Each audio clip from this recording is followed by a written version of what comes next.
在古老的东方，有一位来自塞尔维亚的舞者，他用脚尖书写着与中国的奇妙缘分。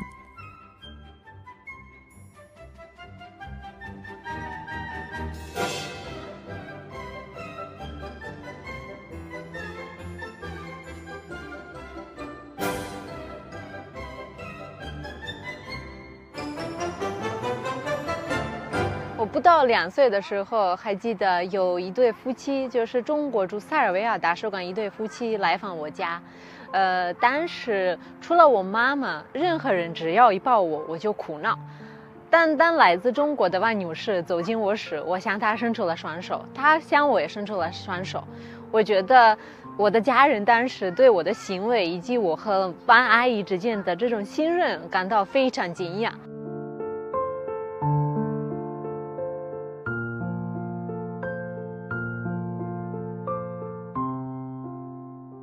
曾经我还记着我爸爸说的，中国就是一个未来的国家。因为03年我姐姐来到中国，当时我们家里我们国家似乎没有人选择来中国，有可能大部分的塞尔维亚人会去到西方的国家去工作去学习。然后我爸爸当时特别支持我姐姐来到中国，他自己也讲中国是一个未来的国家。所以到我这个时候，其实我选择中国其实是一个非常非常好的选择。8年前，一次偶然的机会让他踏上了这片神秘的东方土地，从此他与中国的故事拉开了帷幕。了解一个国家，不仅要看它现在的发展，还要看它的历史和文化。很漂亮，谢谢你，这是我们的传统文化。它的这个花纹和颜色都很有特色的，像那个青花瓷。是的，青花瓷，我看到了就感觉是青花。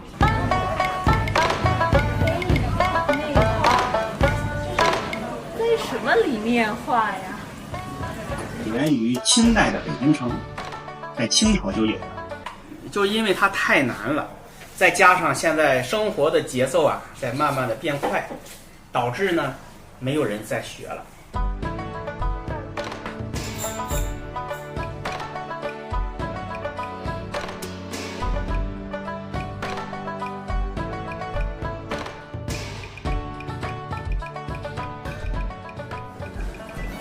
进来前还不知道这个内画是什么意思，但是听了老师的解释，他这么详细的介绍给我了，我感觉特别的精致。中国传统文化里边这个书法是这个最有代表性。书法是最代表这个中国一个传统文化的一个标志。所以这个中国的书法里边，它一直在这个虚实、浓淡，就是一段哲学矛盾。对，中国书法里边就是讲哲学，就是阴阳。你来中国留学有几年了？8年了。8年了，对吧？对中国这个书法一些接触过没有啊？有接触过。有接触过。曾经上过一门课。上过一门课，就是书法课啊。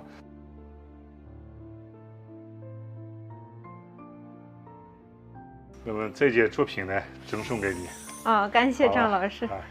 为学日益，欲出道德经，遂辞家成求，叶琳娜同学重振。你在这个中国学习，每天都有进步谢谢，鼓励我继续努力，好好学习。在这里，他不仅收获了艺术的成长，更深深爱上了中国文化的博大精深。